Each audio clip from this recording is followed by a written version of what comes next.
Yo, welcome to another episode of the Culturally Controversial Podcast. I'm your host, Simply Nicholas 87, and my co host, Ty H. Good evening, people. Glad to be with you once more. And for all the new subscribers out there, appreciate you guys. And the people that hadn't subscribed, you guys go ahead and hit that subscribe button, hit the like button as well while on your way in. And also hit those notification bells, let you know when we're going live or we dropping new content. Um, Tonight is the recap preview sports show. Um, Tonight we are going to go into details of last week's game, going into this week's big matchup. Um, and I want to say shout out to everybody that participated in the call out battle last week. We had a good turnout for that. And I want to let everybody know that the final four matchup is on the way. It will be via next week. We have 2 days. We'll be on a Friday and a Saturday. So we have two lives Friday and Saturday for the final four. So you don't want to miss that. The matchups will be Friday 10.5 versus Sean Mebane, and Saturday will be Buckets versus Coffee for the final four going into the championship round. So you guys don't want to miss that. Tune in and tap in for that.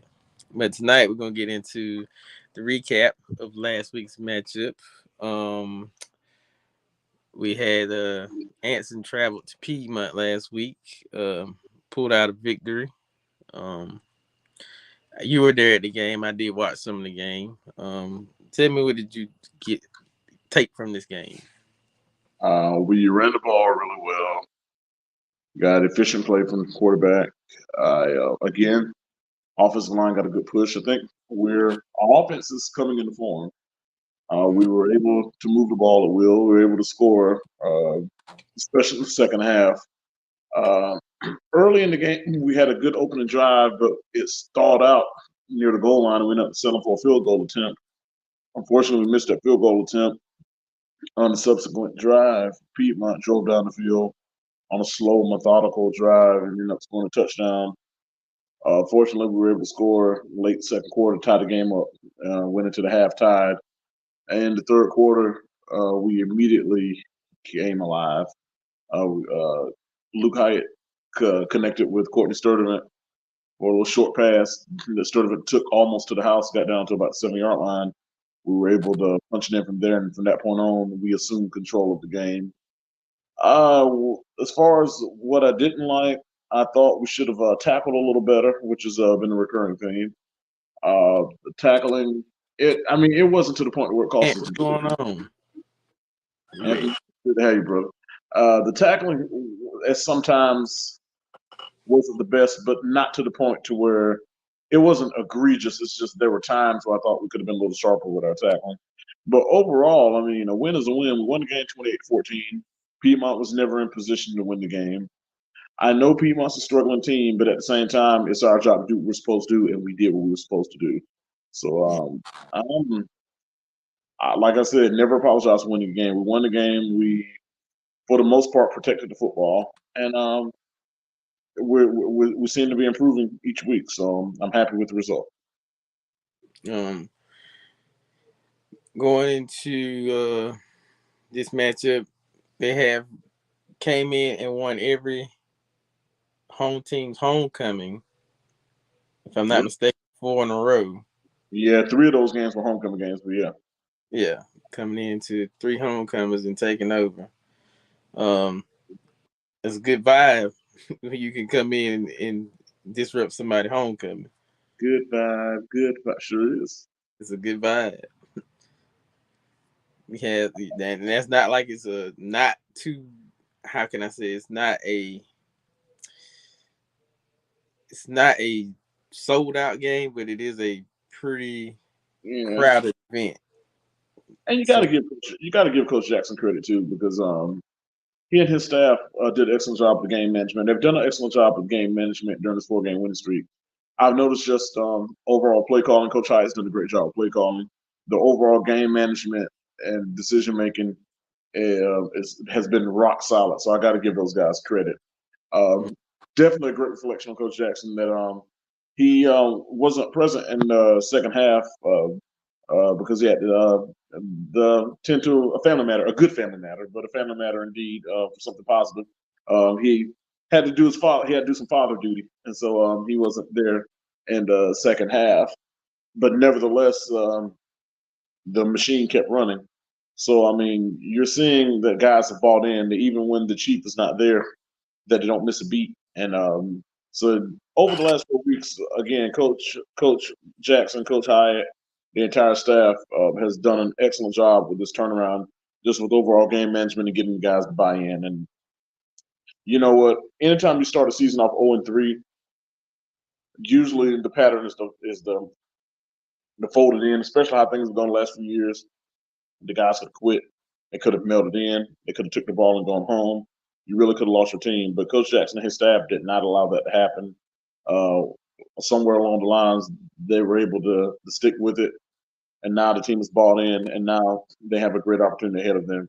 And you got to give the head coach and his staff a lot of credit for allowing this team to maintain their composure and to get things turned around. Yeah, I agree with that. As far as getting everything together, um, it's not easy to string out 4 wins in a row. I'm not gonna say it's easy. Um, but coming out with those 4 straight wins, it sends a message. It sends a good message. Like, it wasn't one of those situations where it's we're here this week and we're there next week and we're there that week and then come back here this week. We've been on this. I say we're on an ascending path. I agree on the ascension. I agree 100%. And what's most impressive is the continuity with the offensive line. It's like they've stuck with a singular combination, and the offensive line started to gel. And if that offensive line is playing well, we'll be okay. Jasir Griffin and Kendrick May, they're running hard. They're not doing a lot of dancing in the backfield. They're getting north and south. They're running the ball downhill. Quarterback Luke Hyatt has a great command of the offense. Wide receiver Jaden Little is a big play threat anytime he's on the field, and he's always good. He's always good for a big play, and he keeps safeties out of the box.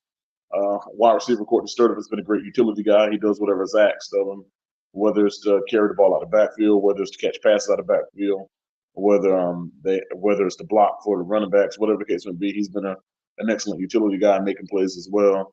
So it seems like everyone knows the role, everyone's bought into their role, and offensively, I think we're playing exactly how we should be playing at this point in the season. If we could just get the defense just tighten up a little bit more, especially in the defensive backfield, if we can get that defensive back, if we could tackle a little better at the linebacker position and at the linebacker safety position, and at your corner and safety could just be a little more sharp, I think we can play with anybody. I agree. As far as the continuity going into what this is game number 8. Yes, sir. Game number 8, the continuity is coming alive like it should. Uh, like I said, if we can go back to the first 3 weeks, mental errors. That's what I can take away from the first 3. A myriad of mental errors. Plus, we couldn't block anybody either. Our offensive line at that time was not playing well. We struggled just to move the line and scrimmage at all.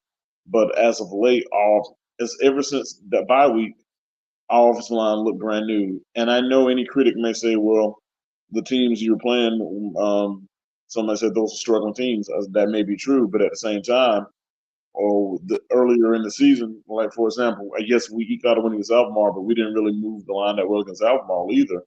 And in the previous season, though some of those same teams like Pageland that we played and lost to them 14-7 simply because we didn't have our continuity of offense wasn't there, and they were struggling teams last year that we lost to. Teams like Parkwood that we lost to last year was also a struggling team because we didn't have that continuity. So we're starting to beat opponents that we lost to last year, who were struggling last year too. So that shows that despite those teams having struggles, it shows that we're doing what we're supposed to do and we've improved at what we're supposed to do, which has allowed us to flip some of those games that we lost last year. Right. And like you said, coming out that bye week, you could tell the after the win, and then I think it was the win and then the bye week, or was it the Yeah, we beat Albemarle and then we went into a bye. Okay. Well, take it from that point on, the team it resurged a whole different attitude, whole different um dominance, whole different look. I mean, Well, it it's comes down like to they. a different level of focus. I think would be the best way to summarize all. Well, I mean, with that too. What I was saying is more like so along the lines of you know we were we went up into a Almar game where nobody had won a game. Correct. Won that game, had the week off. Usually they say sometimes during that week off, it's one of those we're gonna get kind of rusty moments, but it's been the completely opposite. Yeah, it's been a resurgence, and it goes back to the level of focus again. I remember after that game against Pageland, we that Monday, I mean that night of the game, I talked to Coach Jackson after the game was over, and he told me that Monday coming back from the bye week, he said those guys were laser focused, and it showed. And I think what happened, the taste of victory uh, going into the bye week following the victory, I think changed the mindset. Had they gone 0-4 going into that bye week, you don't know what could have happened during that week off, and where what you have on your mind is four consecutive losses. Whereas going into that bye week with a victory, you went in there with a positive mindset. So then I think that impacted the level of focus coming out of the bye week. And then you come out of the bye week and you get a dominant win. I think at that point the team started buying in and believing like, okay, if we do the things that Coach Jackson instills in us, we could see the results when we focus. And I think that changed the mindset. Now they're seeing the results of what happened when they focus. Right. Like Anthony said right here, winning is contagious no matter where they come from. And that's true. Very. And not only is winning contagious, I think winning also breeds confidence. And when a team is confident, they get to buying in and believing in what they're doing. And when you're believing in what you're doing, you get better results. It's like now they're going into games expecting to win. Whereas, like even in the previous years, like last year going to the game against Monroe, we were on a three-game losing streak. We were 3-1. We lost back-to-back games on the verge of a three-game losing streak. Going into that game on a downward spiral versus going into that game confidently. Now we're going to that game in a four-game winning streak with the confidence of four wins. Now we're going to that game understanding what to do to finish games, what to do to how to manage games and and come away with victories. Now we're coming into that with a winning confidence and a winning attitude, so it changes the entire dynamic of what you were seeing last year as far as the state of the team going into that game. Absolutely. And again, we coming in on a 4 game winning streak, and we're gonna get into the matchup coming up tomorrow night here at Bearcat Stadium. First home game in about 3 weeks, four More weeks. first home game in about 5 or 6 weeks. Yeah, for 5 or 6 since North Gas. North Red, Well, North Rand, that's why I guess North Rand. I'm thinking about the 2007 playoffs against North Gas. yeah, I'm thinking about yeah. You're right. You're right. AJ Blue Uh, and them down. Yeah, but you coming into a home game, you don't have a home victory this year. I think all your home games you've lost, but this is the perfect time to put that statement up. yeah, Hey, time to win now. What yeah. better way to do it is at the house And against that your was a next door different. neighbors. Yeah, and that was man. You're rocking the heck out of that chair, by the way. But that was a different Anson um, that that went 0-2 at home, that lost to Sun Valley and lost to Northern Rand, and the team that's playing tomorrow is a different Anson. So and of course the game got to be played on the field, and everything will be determined on the field. But as far as the Anson team that'll be at Bearcat Stadium tomorrow, that's a different Anson than it was that we saw earlier this year. So we got a lot of our home fans who haven't seen this Anson this year. They saw the old Anson at the beginning of the year. And Right. like if Anson played Northern Rand right now, I think Anson would beat Northern Rand. So if Anson played North Stanley right now, I think Anson would beat North Stanley. They went toe to toe with Sun Valley for 3 quarters. And who knows, that game might still be a game that will go down to the wire if they played them now. So I mean, we can't look at the past where we were then because we've grown from that. We've evolved from that. It's we have reasonable health, we have confidence, and this Anson team here, I think, if they put their mind together and stay focused and protect football, they can play with anybody. I agree. I think they can play with anybody as far as talent. You got a a respectful opponent coming in tomorrow night, who And is great number. opponent tomorrow night. I mean, we're gonna be frank about it. Go ahead. Yeah, I'm going. I treat it as, I mean, they're their team too. They got to play the game. True. They're well coached, Yeah, Coach Johnny Saul was an excellent coach. But go ahead. and it's a chance to make a big statement. I treat it as a playoff game. Well, that's what I was. Piggies back off of what I was saying last week that your playoffs are now because this is the time that you're jockeying for position. So you have to treat these games like playoff games. Like I said, going into Piedmont last week, I say you got to treat that like a playoff game. So I agree with that mindset that these games are playoff games. Um, I'm still gonna respect Monroe. I'm not saying, I'm not trying to make them out to be anything that they're not. I'm just giving the respect is due. Up to this point, up to the last game they played this past Friday, they've appeared to be a team that you would expect to be a state championship contending team. That's not saying they're invincible. I'm just telling you that they are good. They have athletes across the board. They have athlete at quarterback. They have great athletes at receiver. Good offensive line, athletes in the backfield, athletes on the defensive side of the ball. They got D1 athletes. They got a couple of D1 athletes too. They got Power Five offers. So, I mean, they have talent all over that field. The only game they lost was to West Charlotte, which is one of the top 3A teams in the state. So I'm not taking away from anything that Monroe's done. I think Monroe's as good as advertised. That doesn't necessarily mean that we can't compete. That doesn't mean that at all. It just means to me when you have a team, when you're on a 4 game winning streak and you're hosting a team that's that good, to me, it's an opportunity because the opportunity is it's an opportunity and a test. For one, from the opportunistic standpoint, it's an opportunity to show people how far you've come and where you stand now. Furthermore, it's a test because it's an opponent that's a championship caliber opponent, so that you can see where you need to be in order to contend for a championship. So no matter what the result is, it's a measuring stick that lets you know where you currently stand and lets you know how far off or how close you are to being a contender. So if it's a game where you get handled, then you know you're not quite there yet, and you know there's another level you need to reach to. And if you end up winning that game, that lets you know that hey, that we're not far away. We're a team that can compete with anybody at any level. So to me, it's a great opportunity.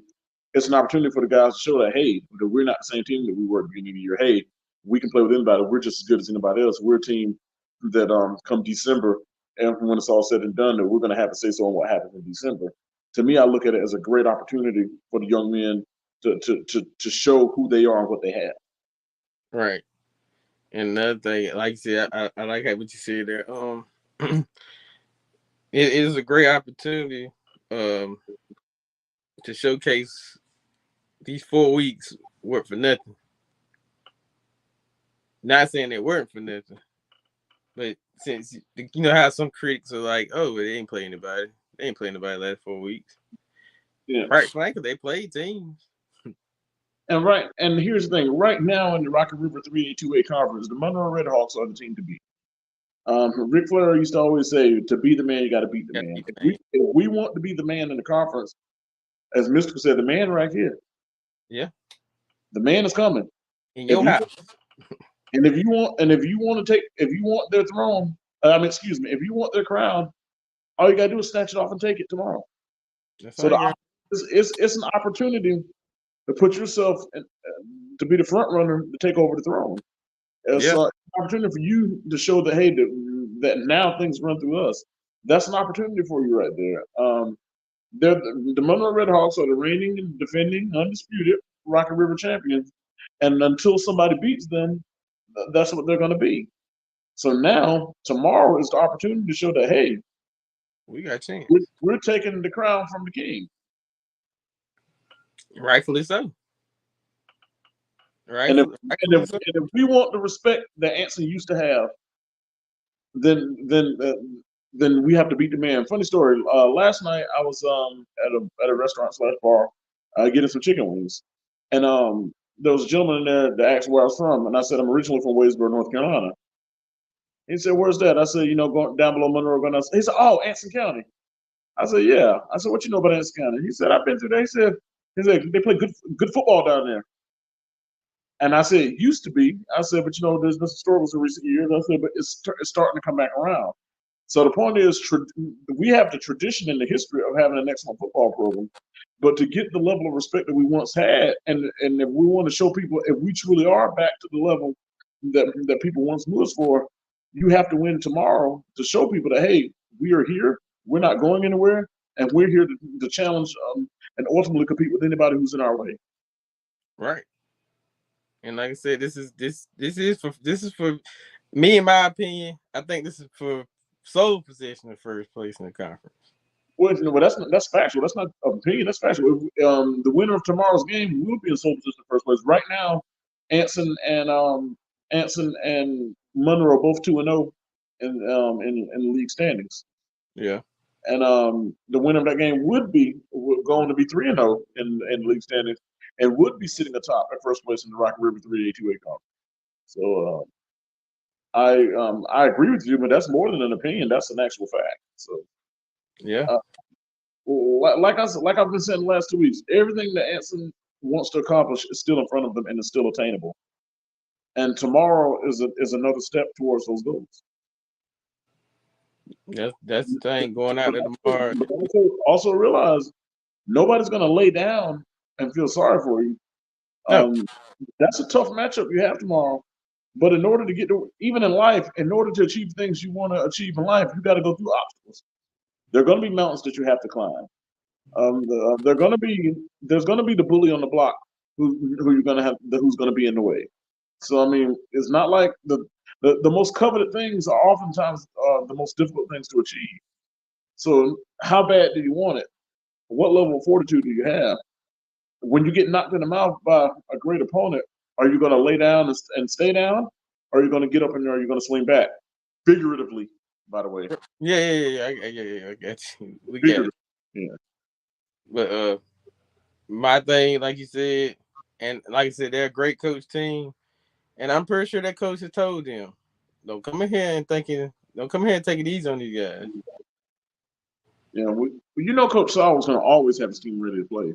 So I Yeah. have in my mind that Monroe was going to be ready to play.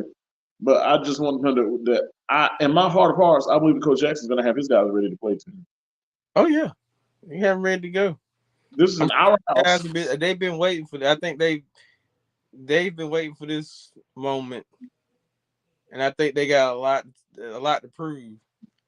The Right. outcome, And they're going into the game with confidence, truly believing they can win the game. Whereas in the previous years, I don't know if that was necessarily the case, given the state of the program at the time that we played. But in previous years, we went into that game where there was big question marks about us. The last year, of course, we were on a losing streak. So in 2021, when they beat us 45-12, that was during the time we were on a losing streak at a time that we quit. We quit against Forest Hill the week before, and then came out with the same effort against Monroe. Last year, we got hammered 56-3, and laid down and took one. But during all of those times, we were on losing streaks. This time, we come in on a winning streak with our confidence, believing that we have a chance to win the ball game. I believe. I believe. I I believe. believe. I believe. Do they believe? Do they believe? That's the question. If history's proven that place, and I can't speak for a lot of the older games, but I can speak for the ones that I was there or witnessed, I'm especially. going to ask you guys, Luke Hyatt Jr., do you believe? Jaden Little, do you believe? Courtney Sturdivant, do you believe? Jazir Griffin, do you believe?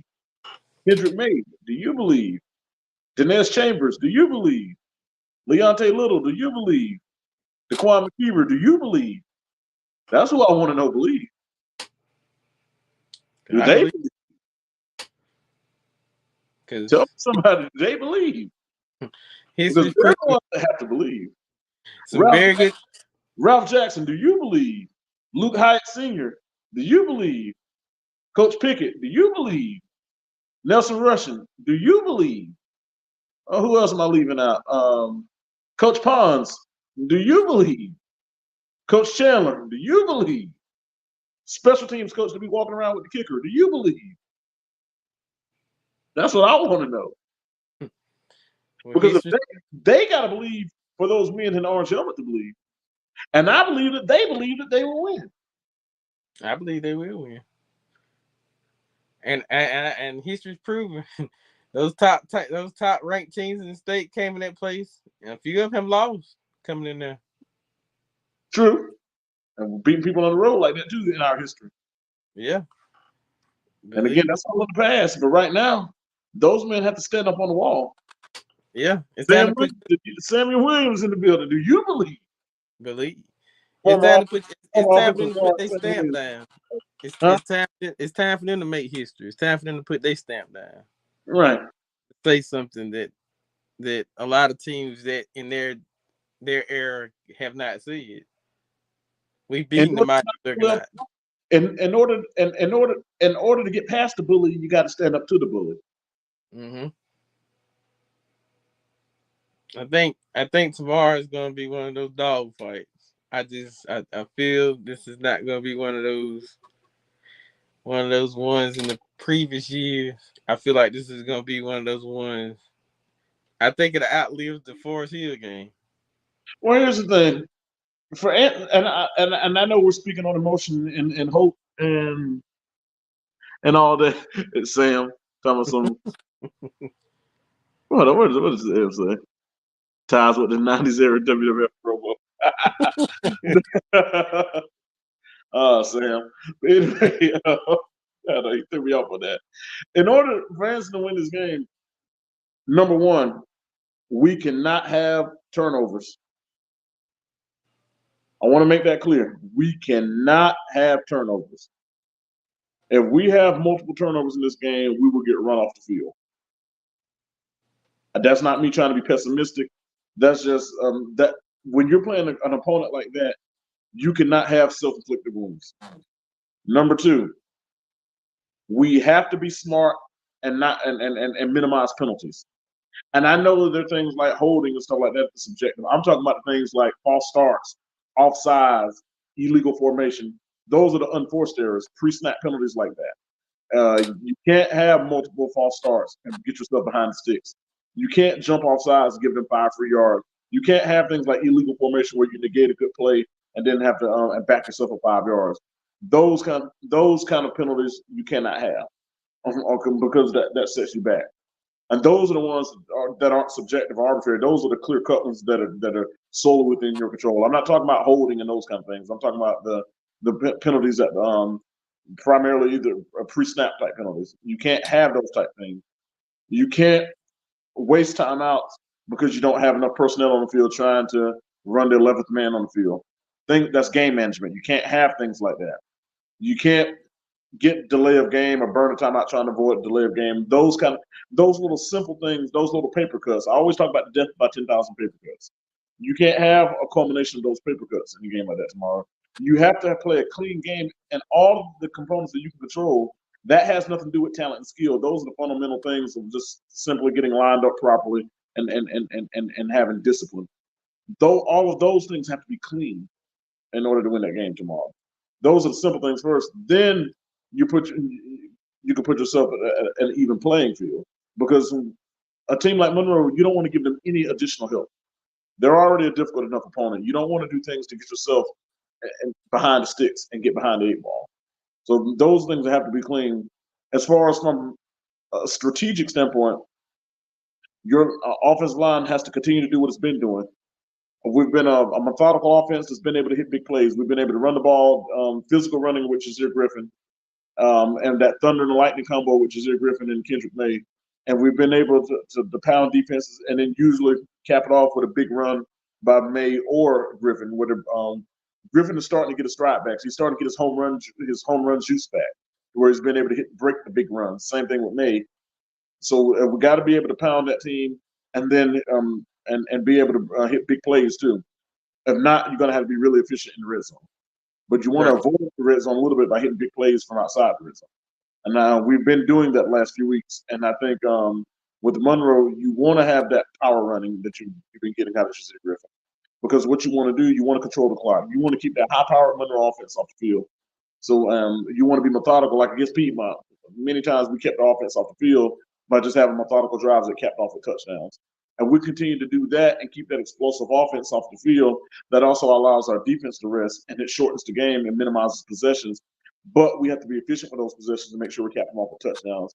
If we can do those things, I mean, our chances are as good as anyone's. So, I mean, it's attainable, it's doable, but we have to play a clean game. I agree. I was gonna say, uh, the keys to victory tomorrow: one, control the line of scrimmage. Control the line of scrimmage. Yeah. That's where it starts. Two, uh, force Monroe's defense to stay on the field as long as it can. Don't have to get fancy. You don't have to be in the shootout. Just play hard, hard nosed football. Run the ball.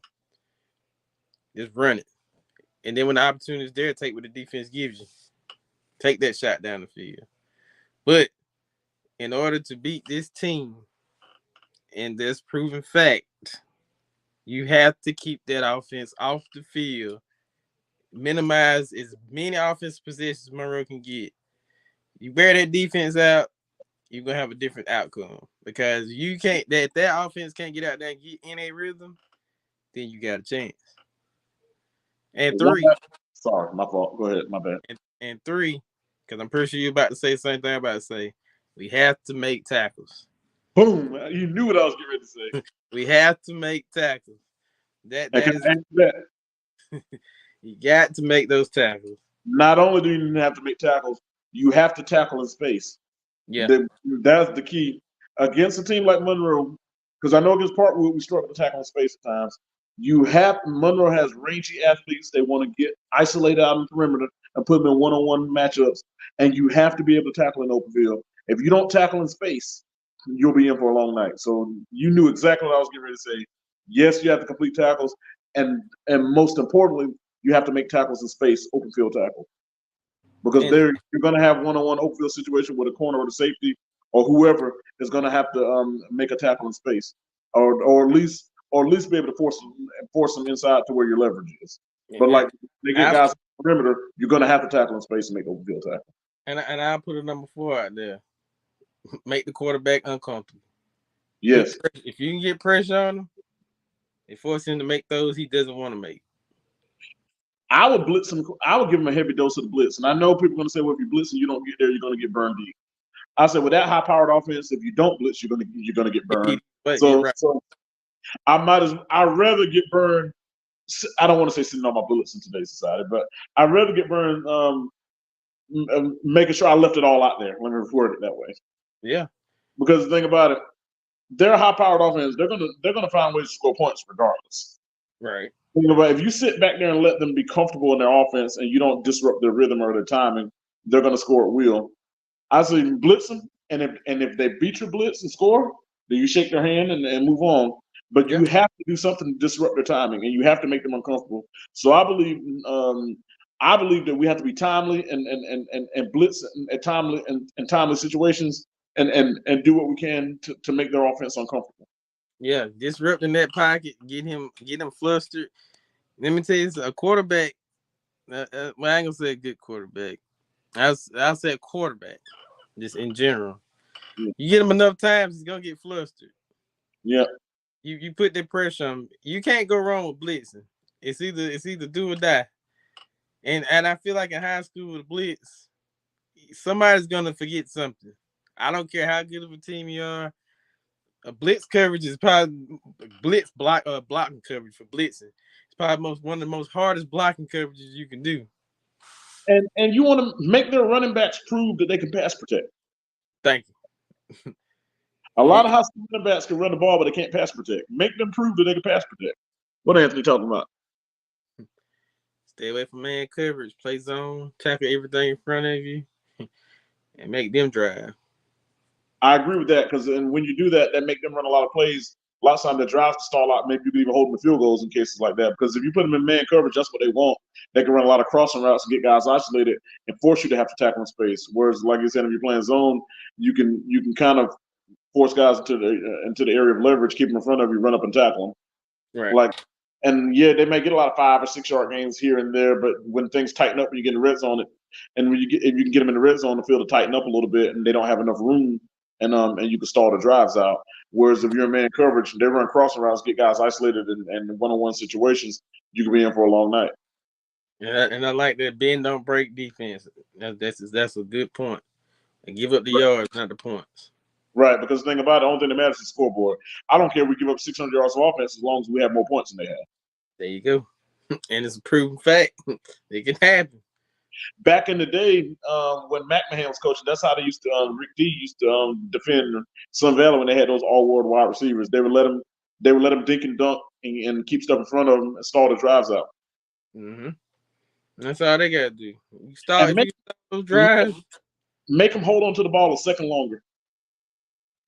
because they are a highly efficient red zone team. So Yeah, getting a stop in the red zone, whether I rather not give up three, but if you give up three, that's it's not good regardless. But I'd rather them give up three than seven. right. And we got to realize their guys are just 16 to 17-year-old guys like our guys. We're not playing against God, Jesus, and the disciples. We're playing against other kids just like ours. Yeah, and Uh, that's what I want the guys to realize. Like you hear people, and I'm not gonna call names. I'm just gonna say people because when you hear the people, and I get it, you got this stigma from the last couple years. So yeah, they're gonna yeah, blow them out. They're gonna do 12 this. years. Yeah. I hope they hear the team hears all this. Take it in. Take all that in. All this criticism that they've been giving you guys for the last umpteen years.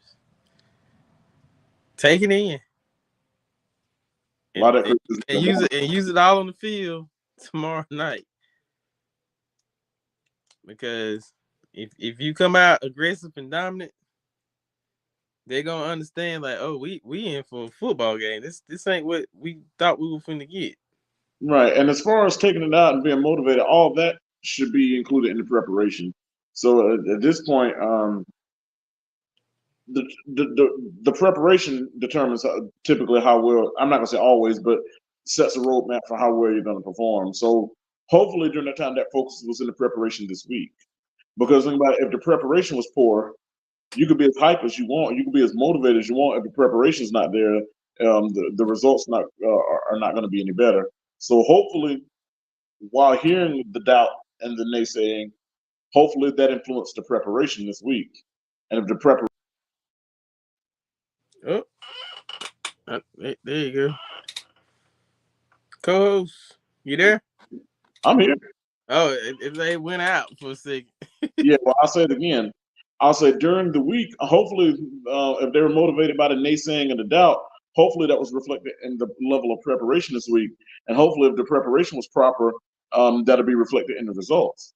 Because if you don't prepare properly, it doesn't matter how hyper motivated you are. The poor preparation is still going to yield poor results. Whereas if there's proper preparation, it's more likely for you to have better results. Right. And I feel like tomorrow we're gonna get better results. And I feel like if we're gonna do a prediction of the score tomorrow, that's just what we do. Uh, Go ahead. You put me in a bind. But go ahead. Put you in the band. Tomorrow we lock back in at Bearcat Stadium. Wonderful place, one of the best stadiums I feel like in the state of North Carolina. I'm not gonna say it's the greatest, but it is the best. Great atmosphere. Give me the score and tell you like. I'll give you uh, a hard time, bro. but I'm gonna say we're gonna have a barn burner tomorrow. Mm. I'm gonna stick to my good barn burner. I see Answer coming out on top tomorrow with the score of 28-21. Mm.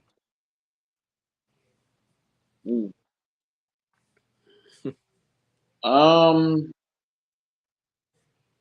I'm gonna pick Anson. Mm. I'm gonna pick Anson in a score of something like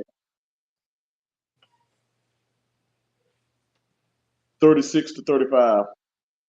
I think it's gonna be one of those deals. We're gonna be down 35-28 or something like that. I feel like it's gonna be like fourth quarter. We're gonna be down 35-21 or something along those lines. We're gonna rally to cut it 35-28, and then late as the game is near end, we're gonna score a late touchdown, and Ralph's gonna say, "F it, I'm gonna go for two and win. I'm not going for the overtime." And I Yeah, think right. I think Ralph's gonna go for two, and we're gonna get to win the game 36-35. I like that. I give those chances. What's the answer? Getting in striking distance or even at the latter parts in the game, and they won't be comfortable. Then anything can happen. Bearcats 21-20. I see why you say that because think about it. If you Monroe's not used to being in close games. Besides the game they lost to Monroe, so they're not used to having game pressure on them late. Mm. So when there's game pressure, things get a little bit tighter. Everything got to be a little bit more precise. That's why I said I think Monroe's going to have a lead on us. But I think we're going to get back in the game. And like I said, late in the game, instead of going for the tie, Ralph's just going to go for two and try to win the game. I like that. It's aggressive play call. Take your chances. If we lose on this. But if we win, they'll know we rallied back. No, no. I like all the score updates. 21-20. You said 35-36. Yeah. So I Anthony said, and I both saying 1 point game. I said 21-20, 28-20, 28-21, Yeah. 8-21. I think this is gonna shock a lot of people that this game's gonna be a lot closer than people are expect it to be. Yeah. If thing And goes according to plan. I think it's going to be an electric atmosphere in there tomorrow, like the old days. I It's think an so elementary too. school night, so that's usually a good crowd anyway. And if we could find a way to pull off that win, man, do you know how that atmosphere will explode figuratively? Because we know Yeah, these people don't know how to act sometimes. But I think that crowd would go bonkers if we win that game. yeah. It sends a big message to that two way too. That's fair. It sends a real big message. And I get it's not a playoff game, but you gotta look. A lot of teams are looking at Monroe as like one of the favorite, like you said earlier in the show. You come down here to Anson County and get in a dog fight with this team, Yeah. it's gonna put a big stigma on. Wow, well they can be beat, but this team here ain't no joke either. Like I said, this is not the same Manchester team that our fans saw at home in August. Right? It's not. It's really not. And I hadn't been to a game since Almar, and in Almar it was kind of on that cusp. It was kind of We instilling didn't the look good, we didn't look good against Alabama, but we won the game. There were two bad teams, and we eked out. But it's still a win, and it started what we have going now. yeah. But I did watch the last two games on the network. Shout out to the network. I did watch those games, and like I said, the offense looks they look they're moving. It's not a bunch of negative plays. It's a lot of good running, Yep, controlling tempo. yep. Um, I was go a step further. They got the offense, and let's just say the defense. I feel like this is the offensive game to win, but it's the defensive game to step up. Those guys on defense, and it's a lot of the same guys on defense playing offense, but they're gonna have to tackle in space. Yeah, but they had like you said that earlier in one of the episodes. They got players that play both sides too. So Yeah, and even in playing zone where they can't give up that wheel route, that's something they have to watch. That's something they've struggled with all year. The running backs come out the backfield hitting that wheel. They got to watch that. I think they're gonna correct those things. I think they probably had a real good week of preparation. I feel like the 4 game winning streak, the attitude at practice, the focus. Yeah, Now that you're winning, you're on a winning streak. The yeah, confidence is high, that's right. and you're home. and Get hadn't home. been home in so long. I feel like you're gonna have a hungry home atmosphere. Yeah, This team hasn't been home since August. back at the house against this. This is for first place. Everything is big magnitude in this game. Like first place, you're on a 4 game winning streak. Yeah, I already got my ticket. I'm not. Unfortunately, I'm not gonna be able to make it, but for good reasons. Um, but if the network Anniversary, right? shows it, I'll probably watch it. It's your anniversary, right? That's right. Hey man, congratulations, man, on 1 year of holy matrimony, man. It's a beautiful thing. Thank you, man. I appreciate it. Appreciate that. Happy anniversary, you and your bride. Thank you, sir. I appreciate. I really appreciate it. But I already know that this is gonna be this is gonna be one of those I believe moments. Yeah. I feel this game is going to come to appreciate that, Sam. I feel like this is gonna come down. Needless to say, another J.N. Robinson fourth quarter effort. We'll see. And and people, please, I mean, to those who don't have anniversaries tomorrow, please come to the game. Yeah, come to the game. Pretend to be me, but don't be me. Please Come don't. to the game. Go to the game. Buy your ticket. Download Hometown. Go ahead and get you a ticket. You only got one more home game left in the year after this one. Yeah. Go ahead and get your ticket, man. Buy your Uh, ticket. the Bearcats be wearing their black jerseys. It's a Uh, blackout night. yeah, blackout. So I don't know if I'm wearing black or not, but it's blackout. Um, I don't know what the current record is with the black jerseys. I believe they won a game. I've seen them win one time with those jerseys on, Okay. but I mean, but you got to realize over the last several years, our record has been bad no matter what color we got on. It's true. So blue, orange, white, black, magenta, purple, it doesn't matter. And I'm being a little funny. We've lost a lot of games in a bunch of different colors in recent years. So I But mean, I'm not gonna just. But those black jerseys are nice, and hey, got to win in them sometime. I think we yeah, won one game in them before. So I mean, we won a game in them last year. I think. I think we might have. Yeah. I can't remember. I can't even. Did we wear those jerseys when we played West? Nah, we had our blue on in that game. I think. That was definitely blue. I think it was Did we blue. wear the black jerseys last year? Okay, in 21 we wear the black jerseys. I don't forgot now. They didn't even wear them last year, did they? Yeah, they did. They won one time. I can't remember who they were playing though. It wasn't Almar. And by the way, anybody listening that know the score to the JV game tonight, shoot the JV score up in there. Yeah, we need some JV score results. Yeah, Um, Griffin, if you somewhere around, shoot that JV score up or anybody. we're gonna get into some little small sports topics. Let's do it. Uh, I know it breaks you. 0-5. Where's the turnaround? I don't know. Simple enough. I mean, it right now, there's nothing that I can see that make me say, "Oh boy." And then think about it. What's worse, the Chicago Bears on our first round draft pick. So Yeah, there's no benefit in continuing to lose. yeah.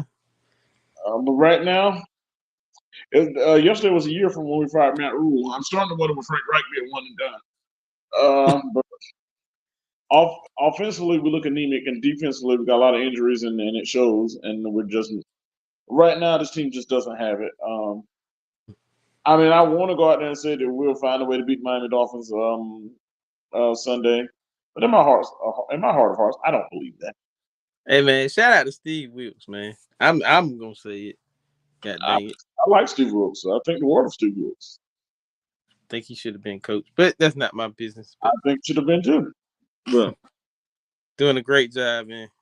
Anthony Shit. said he can't get with it. He can't get with the black jersey. Well, you gotta realize, I understand where he's coming from. Black jerseys matter. I get that too. Everything black matters. I'm being funny.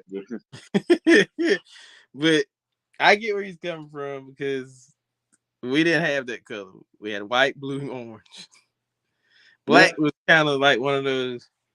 What have you done for me lately? Now I say this: if they had black helmets with orange paws, I'd probably be like, okay, I like that. With the all, if you're doing a blackout game, I look at the black jerseys as like a Thursday night football thing type thing, you know, color yeah, I say or you like get like a black helmet, you get like a hey chrome man, orange instead of like we, the we regular like orange. we're like the Oregon Ducks, man. We're switching it up. Yeah, we're switching into. Uh, I'm traditional. I like the blue and orange, all blue. But I don't know. Last time they don't even wear all blue anymore. It's just white and orange now. They wore the blue jerseys against either Sun Valley or North Rowan. I think it was against North Rowan. They had blue jerseys on. They had white pants, but they still had them the blue jerseys. Jersey, yeah, but the all blue is. I think the all blue is gone. I There, haven't seen the blue pants from them in a long time.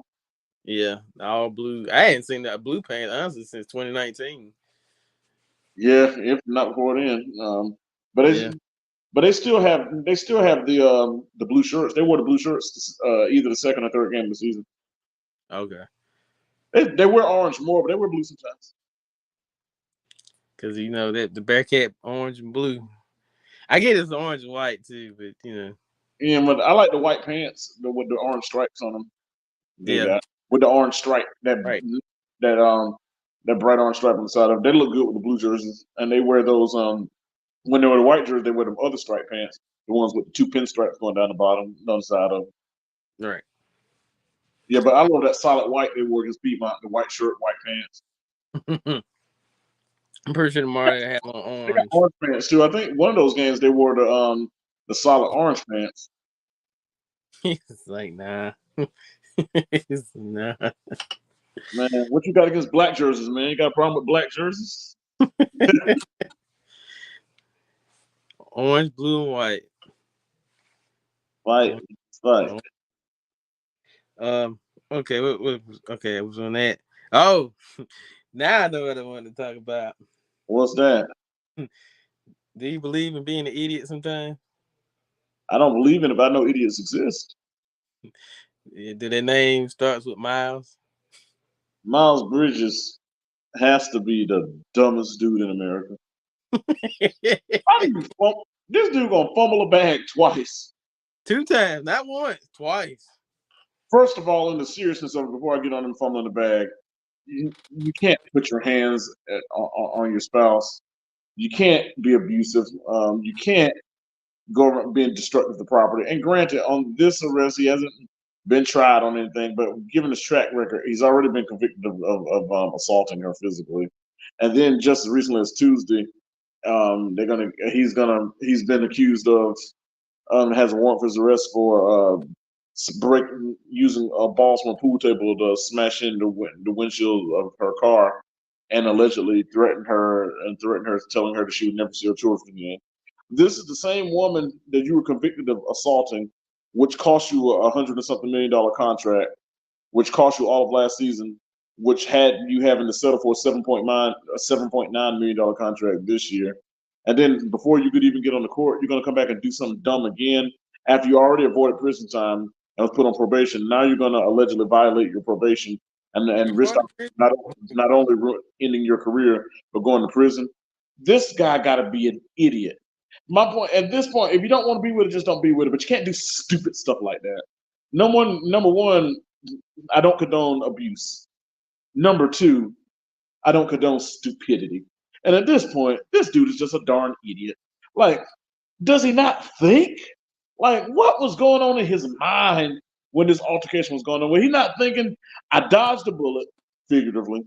I'm getting another opportunity in my career, an opportunity to put myself in a position to make a lot of money, and then I'm going to blow this opportunity again before I even get a chance to redeem myself. How I've never seen a guy that talented that's that dumb. We've seen some dumb guys do some dumb things, but to be that dumb in that line of succession, how Number dumb. I know people might want to talk about John Morant, but John Morant hadn't put his hands on harm anybody. This guy here is an idiot. number one, I say number one. Okay, we get the answer question first. Uh, all right, well, that'd be cool too. Bring it back. The blue paw, blue face mask. I like the white paw, but never mind. Legendary colorway. I mean, I can't argue with that. I can't. It That's is a all. legendary colorway. But number one, number one. First off, why are you with the person that got you in trouble anyway? You just why? He got himself in trouble. Why are you with that person that you got yourself in trouble Yeah, doing? but why are you back? You already knew it happened the first time. Why go back and stir more? You know what? Up now you in bigger. You know what? You violated probation. You're going to jail. I don't care. 9 tenths of law. You violate probation. You're going to do jail time. I don't care who you are. Yeah. A violation of Allegedly, probation is jail time. It's stated when they give it to you. If here's you the only violate chance your he got. probation, hmm? Here's the only chance that his new girlfriend allegedly was with him and she was screaming too. The best chance he got is maybe that new girlfriend take the rap and say that she did it. She not. Listen, I get it. Ride or die. Nick lost his connection, but I'm here. Oh, can you see Yeah, me? he's back. And we switch sides. Cool. Oh, we're back on. Okay, you at the top. Ain't nothing wrong with it. Again, I'll say this: that girl be stupid as you know what. If she take the blame for that, Yes. and I'll say this because one, I'm not gonna go to jail for nobody that I ain't had nothing to do with. Nobody. Nobody. Two, why are you messing with that woman? Leave that woman alone. According to the report, they were doing like a exchange of one of the children or something like that. According to one report. So I mean, I don't. I just can't. Nevertheless, you can't be that stupid. Like no matter what was said in the discussion, you know you got too much to lose to have an outburst to do something that's stupid. Like And he must. let me say this before you get exchanging the children does not require you to have a conversation that could lead into something else. True. You could just here you go, and we on our way. Sometimes the mind has to work in order for the body to do what it's supposed to do. In his case, his mind stopped working. His body started acting out in such erratic ways. And now look at you. You fumbled the bag twice. You really Twice. fumbled the bag the first time. I'm just gonna say that you definitely fumbled the bag the first time. They gave you leeway. You didn't go to prison. You got lucky because you were in the state of California. You got real lucky. Now you violated probation. You're going to prison or jail. You're gonna do time. So, Maybe. well, you violating probation. You're gonna do time. You're gonna do whatever that requirement of the time is. Yeah, I mean he might buy his way out of there, but as far as his suspension, he might get another suspension. Doesn't right now he got bigger issue to worry about than the suspension part. But Yeah, the suspension is the least of his problems. he better hope the Hornets don't just release him and just say screw you. They could. They And, didn't know anything about this. They found out about it when the media broke it. see, and that's what's gonna cost you. They probably already gave you that chance and like, look, man, stay out of trouble if you Well, can. I wonder what his explanation was to the Hornets when they found out. Like when they asked him like what happened. I wonder what he told them. Like I know he couldn't look him down and say, "Hey, I was just stupid again." I effed up again. Effed up Like and I'm talking in such close time frame with the same woman. Like, come on, man. again. Like that's the What thing. is Like that? these people don't understand. When you get these millions of dollars, I don't want to be around nobody. And everything about I'm just a regular working class guy, and I'm not that stupid. No, I'm not gonna mess up all my money for a heated moment. Like, and Clearly, did he not know that she wasn't going to call the police on him? that was she. That's what he thought she wasn't gonna do. But guess what? She controlled the ball in this part. Guess what? Because she And like, already know what you he got really going on. think that everything was going to be fine after he did after he allegedly did that. I mean, allegedly. I mean, we weren't there, so I mean, but Yeah, yeah. yeah. So right now it's just an accusation. And that Basically, all he had to do was exchange the kid to go about his business. right. No matter what discussion was had, at that point, even if you're angry, you got to just walk away from that situation. You got to realize, You on thin ice. right? When I see a young man that stupid, man, it just baffles me. I can't figure it out. You And had, if it's true that he did these things, whatever consequence it gives, I don't feel sorry for him because I mean that's just downright stupid. and I'm pretty sure with everything that's going on, I'm pretty sure they have to get more information. But I'm like you, don't be surprised if he gets released. He better hope like crazy that new girlfriend said that she busted those windows. I don't think she's gonna do it. And the simple fact is, you never know who's watching. That's true. Because the proven fact is, we've seen this, the Tory Lanez thing. We seen the whole situation. He's stupid too. They're very stupid. Now he's trying to get out of jail. His daddy up there pleading with that painted hairline, Uh, um, to get, to get him out of jail. Um, I don't know, man. At this point, man, some people with millions of dollars just don't know what to do with themselves.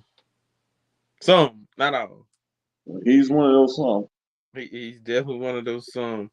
Uh, He's I dumb. definitely want to get into the college football aspect of things real quick. Let's The do it. the Miami Hurricanes, crystal ball. What were you thinking? That used to be your organ coach. That's why I said, what are you thinking? He's dumb. That was a fireable offense. It should be. Oh yeah, even the announcer like, why they not kneel the ball down? And then the very next play you're gonna fumble. And then here's what bothered me on the when George Tech got a ball back on that 50-yard pass. Why are the safeties just jogging while the receiver ran behind? That receiver was not running that fast. It's not like he torched him. They were just jogging and let him just run right by and catch it with no resistance. Why are you in that tight of a game with George Tech? That part. Yeah, but nevertheless, to allow that to happen, that's just come on, coach. And I know people don't ever want to blame coaches on anything. They're like, why don't you go out there and coach? I mean, that's common sense there. Absolutely. The That is 30 most second common. stuff, kneel the ball. The other team don't have any time. Kneel the ball down. That's all you gotta do. Just kneel it. Just take a knee. Then Get you come out like, of there. and they talk about I don't make no excuses. I'm like, why? Where's your head at, bro? That's why he ain't in Oregon now. But that's a story for another day. Uh, hey man, shout out to Colorado for pulling out, uh, which was a real close game. I watch against Arizona State. Very Yeah, bad, but a win is a win. win is a win. The Shador found another way for the offense to get in the scoring drive, and uh, they started off sluggish. I think they just started off sluggish in the first half. I hadn't really seen them start out good. Only game I actually seen them that good was Nebraska. And when they were sluggish. That game was a defensive battle early against Nebraska. They pulled away right before halftime against Nebraska. But Yeah, I mean, they won the game against Arizona State. The next game is against Stanford. You got to beat Stanford at home. I mean, there's no answers about yeah, definitely it. got to take. Yeah, you're trying to be a bowl eligible team. You got to beat Stanford. Yeah, because the next two opponents I got, I think they are ranked in the top 20. You got UCLA and then you got Oregon State. Then I think you're going into Utah and I think Washington State. So you got the next couple games of ranked opponents again. I feel like out of that 3 or 4 game stretch you mentioned, I think they might get one upset out of those. I think it's gonna be the UCLA game. Maybe I was thinking more to Oregon State That's possible. because One of those. Oregon State's good, but it's not like DJ Uiagalelei.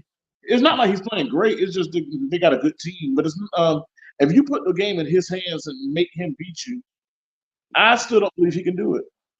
I don't think he can either. I think it was a hand in hand thing, and because they was like, well, Clemson's. No, I think the changing of the guard when they lost the offensive coordinator, and Tony, right. and Tony Elliott don't be careful up there in Virginia. His butt gonna be right back down there at Clemson. Who did? Tony Elliott. the head coach at Virginia. He's former offense coordinator at Clemson. Oh yeah. They were. I thought they were doing pretty good though. They ain't won a game. I think they finally won the first game last week when they beat. Who they beat? William and Mary or something like that. And Oh, they barely beat them. They beat like William and Mary, or some of them schools like that. One of them FCS schools. One of them supposed to be a tune-up game. they struggled. Man, it be like 31-20. I think it was William and Mary. If it wasn't William and Mary, it was somebody like that. I can't remember William and Mary beat USC Charlotte last year. Um, let's see what I think. Colorado plays tomorrow at 10. Yeah, against the Stanford Card. No, they play Stanford, right? Stanford Yeah, Cardinals. Stanford tomorrow. We got Oregon has Washington. I think that's gonna be a pretty good game. At Washington. At Washington against a good quarterback, Michael Penix Jr. Yeah, and Husky Stadium. But with him, he's a deep ball thrower. If you could take away the deep ball and make him have to lead drives, I think he can be neutralized. He's a 6-year senior. He's playing for Indiana, I think. But basically, most of his plays come from deep balls. If you can, if I'll try to take away the deep ball and make him actually have to spread the ball around. And then what was it last week? Oh yeah, USC went to triple overtime with freaking Arizona. Yes, they did. They won the game, but yes, they did. Shout out to Chill Time, man. He's Arizona alum, Chilltown. Yeah, shout out to Chill Time. Arizona Wildcats. That's a basketball school. Yeah, they about pulled off the miracle. Well, I say this USC ain't really that good. I don't know why they get hyped up, but I get it. They got the quarterback, but he ain't really that. Caleb Williams. They don't have a defense. They got offense, but defense ain't good. Yeah, and that's why. And they're not going to win a championship because of that poor defense. Especially if you got to go. I look at now the playoff setup now. I think it's gonna stay like it is For now, because Ohio State, Michigan got to play. Yeah, well, we'll see. I mean, it's still got half a season left. We'll see. Number one, I feel like number one is gonna get knocked off eventually. I think that's getting ready to come. Georgia, who gonna beat them? I think who they got left. They didn't play Florida. I think they played Florida already. They don't play LSU this year, do they? Don't know, because LSU in the West. So West, yeah. I think they ain't got nobody. Tennessee ain't really hitting on too much, but man, they struggled against South Carolina though. So I mean, you never know. Yeah, South Carolina not living up to what they was supposed to be either, man. All this Spencer Rattler. Spencer Rattler is exactly who we thought he was. Spencer, the guy that Lincoln Riley didn't like. Yeah, but this year they were talking about one time they talked preseason Heisman hopefuls. I'm like, come on, man. Come on, Spencer Rattler ain't show nothing. That's why even when he was in Oklahoma and when he first got to South Carolina. Why you think the running back left and went to USC? And I didn't realize that. Yeah, the running back was at South Carolina. He transferred. He went from USC to the real USC. Dang, that's a long way apart. I didn't know that. Yeah, he was the running back last year at South Carolina. Yeah, but South Carolina's not living up to expectations, man. Nah, they not. I said Clemson ain't either. They winning, but they ain't really. God, they're not. Who Clemson play this weekend? Is it Louisville? No, they played Louisville already, I think. No, I think they did play. Louisville competed. That's how I know they didn't play. Where's my device? Wake Forest, 17-12 last week. Let's see. Homecoming weekend at Charlotte, we played the Navy midshipmen Friday. I meant Saturday. Oh, this week. This is y'all homecoming week, right? Yeah, against Navy. What's y'all record now? Man, we're 1-4, man. Well, I mean, if you can pull out 5 wins, you get a bowl game. Well, we got Navy this week. We got East Carolina next week. So, I mean, those are 2 games you need to win, both of them. Right. East Carolina playing right now ESPN against SMU. So, we lost our last game to SMU, and we lost Florida the week before then, lost to Georgia. We lost to Maryland, Georgia State, Florida, and SMU. Not bad teams. Nah. The Florida team, that were ranked at one point in time, and they were ranked when we played them. They beat us 22-7. Blowout, but not a blowout. I say that. 22-7 is just 2-score game. game. Yeah, I said blowout, but not a blowout. Let's see. I Clemson. consider a two-score game blowout. So Clemson plays. What's tomorrow? I think it might be on the bye. we lost to Maryland 38-20. We lost to Georgia State 41-25. We lost to Florida 22-7 and lost to SMU something like 34-16 or something like that. Wait, the 7th. That was last Saturday, right? Yeah. Okay, they got a bye this week. They beat Wake Forest barely, and they got Miami on the 21st. Yeah. Then NC State, Notre Dame, Georgia Tech, UNC, and then South Carolina. I think I Clemson's don't see gonna them lose winning more. that UNC game. I think Clemson's gonna lose another game before season's over. I think they're gonna lose to Notre Dame, They might. Notre Dame just lost last week to Louisville, Louisville. and I wouldn't be surprised. I feel like UNC gonna pull that one out too. They They are might. they're a real good team. Good offense. Yeah. Yeah, real good offense. I see them win the ACC. No hands, no questions about it. That's just Dabo's gonna have to quit crying about that NIL and transfer portal and get with the program, and get with the times. If he's not, this is what you're gonna have.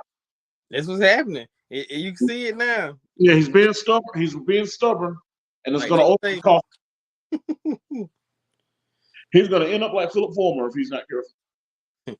Nick Saban the same way. Look at Alabama. This is the They, quietest year Alabama has had in a long time.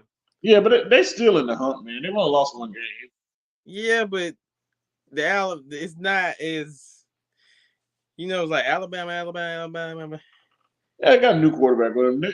They still got a chance. They can still win the SEC and the college football playoff. I mean, everything they want to Yeah, accomplish is still ahead of them. they still got, they got to play LSU one more time too. But they got to play LSU. I Yeah, think they got so we know they're playing LSU. that game's coming up real soon. I want to say. Let me Yeah, see. yeah. Let's see. LSU. Actually, that game will be November 4th in Tuscaloosa. That's all right. But they, LSU started off on a Lost Florida State first game of the season. yeah, and Florida State been looking kind of suspect ever since then. Yeah, it's still good though. They still good, yeah, but they look real. That Boston College game got me kind of thinking like, oh, Yeah, but that was more they let their foot off the gas. They had a big lead, let their foot off the gas. They just can't do that anymore. and that was I think what was the other game that they played after Boston College? Was it They that was beat close. They they beat beat the great Clemson. yeah, they beat them in overtime, but yeah. Yeah. And then Uh, they forgot who they beat after that. I watched whoever they beat Virginia Tech last week. yeah. I think they'll win between them and Carolina. I got them in the ACC. So I think Florida State's gonna win the ACC. Now, I don't know what it's gonna look like in about 2 years when they start adding these teams to it. I don't know which teams are coming. Right now, Stanford, California, SMU. Stanford, California suck. SMU is so-so. So that's why I said this it's gonna be a whole different. Yeah, but more than likely, Clemson and Florida State are doing everything they can to get out of there. Well, Clemson they are. I've seen that story again. I got to do some more research on it, but in 2025 there's alleged that they're going to the SEC. Clemson and Florida State both trying to go to the SEC. And North Carolina wants to go to the Big Ten, but we'll see. Hmm, I think they need to stay at the ACC like they are. I think they do too. But the Clemson to Florida State thing, that's serious there. Yeah, I know. I've done seen them. That's why I said I've seen the Clemson story a couple times. Then I read stories that the ACC's been vetting East Carolina, UAB, Tulane, and Tulsa. They gotta go and throw Coastal Carolina in that mix too. Well, they ain't mentioned Coastal Carolina. The only reports I saw they vetted out East Carolina, UAB, Tulane, and Tulsa. Those are the four schools, and Memphis. Those are the five schools I've been hearing interest in. Yeah. No, I was just saying. I know that they ain't reported this. Though. I was just saying like it would be Yeah. good to see Coastal Carolina ACC. But Memphis, with basketball makes sense. Yeah, that'd be real. Carolina, Memphis, Duke, NC State, Yeah, the whole teams East that. Carolina thing would be more. I mean, basketball wouldn't mean anything. Football, Yeah, yeah, yeah. yeah, UAB and Tulane. I'm like, I mean, I could deal with Tulane better than UAB. UAB ain't. I don't see what they want with them or Tulsa. I definitely don't see what they want with Tulsa. I don't know why they won't Tulsa, but I'm like you. I can see I can definitely see which one call in You know, the Tulsa thing doesn't make sense. Tulsa Golden Hurricanes. That don't make any sense at all. it. UAB either, but I can live with Tulane because what they do for football. yeah, Tulane is they've been ranked. They actually I think they're ranked now. Well, they were at the They got beginning. dropped out when they lost to Ole Miss. The quarterback been hurt too, Michael Platt. Okay. Like Charlotte and Tulane were in the same conference. So I see them keep up with stuff. Like I, Memphis and all them, we all play. We're in the same conference with them. I feel like what's gonna happen is you're just gonna have, and I'm gonna say this in a long term way. In the next 4 years, you're just gonna have four conferences, four major conferences in college football. Well, that's already in Pac-12. Only got Oregon State and Washington State, but they haven't found a home yet. So, I mean, right now Pac-12 is gone anyway after next year. Yeah, in the It's better than ACC, the SEC, Big Ten. in the Big 12. Yeah. Yeah. In order, I get what they're doing. If they do it like that, I can understand this. Then I can understand the 12-team playoff system. Yeah, but some of that's. I mean, it's already official that 24 going to be 12 teams. I mean, the next season, but and no changes have been made. Going to be still right now the six highest ranked conference champions and six at larges. That hasn't changed yet. Yeah, But what I was going to say, I feel like it's gonna go football back to the college will work. BCS a little bit. I still feel like eventually the travel logistics is gonna some of the stuff gonna fall apart in later years. Like when UCLA had to fly all the way out to Rutgers and stuff. When Washington, I mean, when Stanford got to fly out to Miami and stuff. After a while, that's gonna get old. Yeah, because then they're gonna be like, well, can't we just do it at a neutral site? Yeah.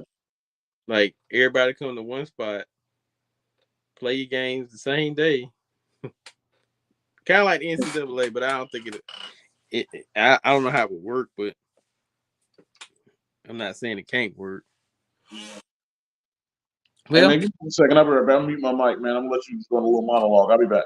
all right, All right. all right, people. We do have merch.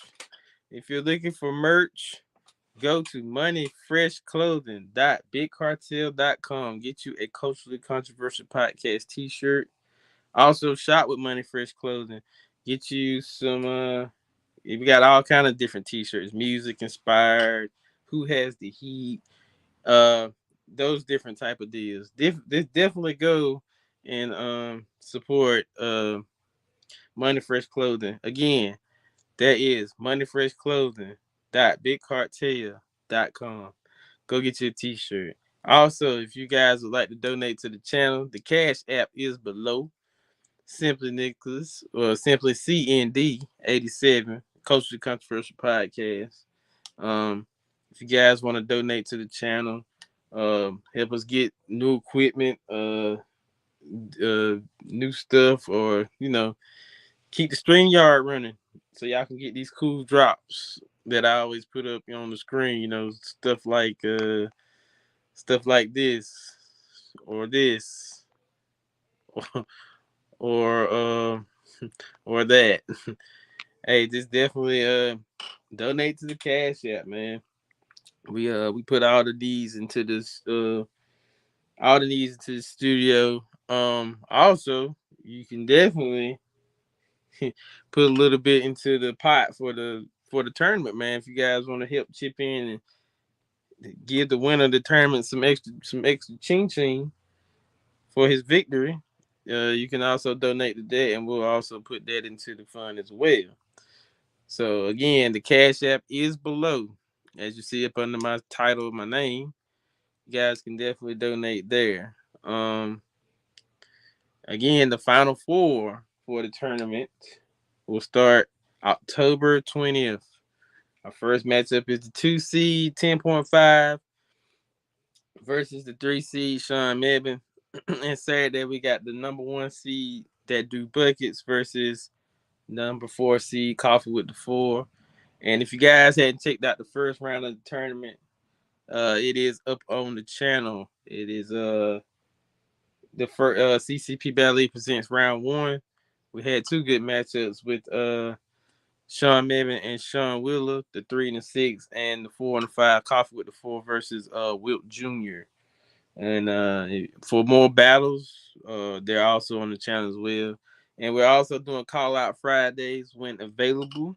Um, so if you got somebody you want to call out and battle in the heat of battle, hit me up on my IG. You can hit me up at Simply Nicholas 87, or you can hit up the Culture Controversial Podcast Instagram page. So definitely do that. And yeah. Uh, and while we wait on my co-host to return, also, if you hadn't purchased a ticket to the game tomorrow, go purchase a ticket to the game. Again, purchase a ticket to the game. Um, if you're looking for merch, the merch is available at moneyfreshclothing.bigcartel.com. Get you a shirt. And if you want to donate to the channel, the Cash App is below on the ticker below, and it's right below my name. So if you want to donate to the channel, feel free to. We don't ask nobody for nothing because that ain't what we do over here. I always say, if you feel like, not, could you give me? All right. I'm back. He's back. In the words of Michael Jordan. Yeah, they those were my paid public service announcements. And make sure you guys support him, man. This man's worked hard to provide this platform for us, and I stand by 100%. And like I said, man, we got to support the family. Gotta support the fam, man. Support the fam. Again, we got a lot of good stuff getting ready to come up. I'm probably gonna do a little vlogging. I may not, but usually when I do the vlogging, I have to edit the videos. So I might do a little sightseeing Uh huh. on our rendezvous. What they call it, the rendezvous. You speak French now. Yeah, rendezvous on my trip. But yeah. What else I wanted to get into? Oh, shout out to Shaq. He is now the president of Reebok. Yep. Yeah, you heard it right. Reebok. Yep. He's coming back. Coming back. And the vice president is Al Iverson. The real AI. The His real AI. intelligence is not artificial. Not artificial intelligence, not Andre Iguodala, not apples and ice. Al Iverson. Allen Iverson. He is he I feel like that's the perfect thing for that brand because they were the 2 highest sellers. Well, I'm not gonna say that because D Brown was definitely there with the Yeah. D Browns. D. Brown, but Allen Iverson, D. Brown. I mean, Shaq, Allen Iverson, D. Come on, man. D. Brown won a slam dunk contest. Besides that, nobody knows who he is. Sean Kemp, if he ain't shooting nobody Yeah, or getting drunk. or Or getting getting drunk, high. shooting people, I don't know, you know. Shout out to Yep. Sean Kemp. He did have a legendary shoe at Reebok too. There's a lot of guys with legendary shoes at Reebok. But So, Shaq, I think Shaq was the coach, yeah. yeah, Shaq yeah, was the pinnacle of it, man. He was like the starting force to Reebok yeah, basketball. man. It's good to see a revival of the brand, man. The brand, Yeah, Adidas own them now, but it's good to see a renaissance of that brand. good to see a renaissance, man. Because when you got shoes like these, Oh, you he can't. brought him out the old AIs. He did it. He did it, and Oh this is no, he didn't. the Lakers. The questions. Oh man, he brought out the. I got some old AIs I had back when I was in high school, but they somewhere down at my mom's house. But I man, got the those are. OG. I should have The known if they existed. You got them. oh yeah, I got another good one in there. I got to find it though. I have the free agent shoe. Oh my, The free agent. you You do. know, yeah. Look, I say, hold up. I grab it because I ain't want to fall down. Because if I fall, it's gonna be I mean, it was okay, but I'm excited to see it. Let's see. Free agent. Where you at, free agent? Hey Uh, man, don't break your neck trying to find it. oh no, that's right there. It is right in my face. All right. If anybody knows the story of free agency, when it came to shoes, this was one of the most iconic shoes in free agency. Oh wow, you got that one. Wow, If you know about it, you know about it. wow. This is a piece of basketball history. Doesn't even look like you wore it, man. That's amazing. That's a sight to see right The story of the free agency shoe, and a lot of people probably don't know. You know, there. I might, but tell the people. this was the time when Kobe Bryant was leaving Oh, Adidas, yeah, I and went to uh, Nike. he was wearing different shoes. Matter of fact, the Irish in that pool was one of the shoes. That was the shoe. He wore Jordan 8s, Jordan 3s. He Yeah, wore Concords, but this was one of the ones that got him out of that. This was the free agency shoe, and right after that, I think he signed his deal with Nike, if I'm not mistaken. I remember he had them ugly old looking spaceship shoes with Adidas, the silver looking. You remember them things, The little space. toasters, the space toasters. Yeah, back in the day, I thought they were hot couches, Lakers fan. I like Kobe, but in hindsight, those shoes were ugly as they come.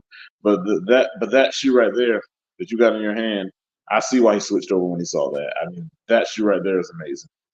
And if anybody knows the story behind this shoe became synonymously famous with a college basketball team, And what not team just is Kobe, that? the Fab Five. Oh yeah, the Michigan Wolverines. Yes, Wow, man, it's like so much history tied into one shoe. yeah. But this was the free agency shoe that Kobe Bryant wore. Why he didn't have a shoe deal? This was one of the shoes, but this was the most iconic one. Man, how long did it take you to get your hands on that? Uh, not long, Oh, not well, man, long. I think just looking at you holding history in your hand right there, man, just leaves me amazed. It's a part of history that if you're a Laker fan, Which I it's it's a part of Kobe's legacy, and why man, not get something like that to may his soul be at eternal peace, man. may it be eternal peace, man. I like I said, I am a collector of the Nike basketball. Like Yeah, I'm infatuated with it. I see, man. And I'm sure that's what inspired you to have those sneaker battles that you have. Speaking of that, man, when's the next one? Next one will be October 20th, starting the Final Four. It'll be day one, which will be Sean Mevin versus 10.5, and day two will be Saturday, Buckets versus Coffee with the Four. And I know you mentioned it earlier, but just for people who join in later, I just want to make sure we reiterated that. Make sure the people tune in and they're aware of that so they can tune into it. Yeah, definitely tune in, man. Because like I said, you get to see stuff that you never seen. I know a lot of people like sneakers, but these two battles, you're gonna start seeing stuff that you've never seen before. So So this is like a heavyweight battle right these are the heavyweight battles. here. Okay, man. I know the people will be excited and ready to see They'll this. be excited to see these. They'll be excited to see a lot of different stuff. Man, Yeah. wait, man. This is amazing. We're gonna have a good turnout. We're gonna have some fun like we always do. That's So right. yeah, so we at the hour and 28 minute mark. Absolutely. We're about to get out of here. I'm gonna let you get the floor. The floor is yours. I believe. That's it. That's it. That's all you need to say. I believe. I believe. And tomorrow, like I said, I like talking junk. I hope we get a hand on them red chickens. And I said that. And I'm gonna stick by it. I'll eat my words if I'm wrong, but I'm gonna stick by it. I hope we get them red chickens a problem tomorrow. But Well, anyway, good people, we're about to get up out of here. Appreciate y'all for tuning in on another beautiful Thursday afternoon, well night, or wherever it is at your time. It's happy hour somewhere. But thank you guys for coming through. And well, hopefully I can catch it. If Anson has the network tomorrow, I can watch the game. But if not, I already know I can get my source. Yeah. But until next time, people, we'll see y'all next week.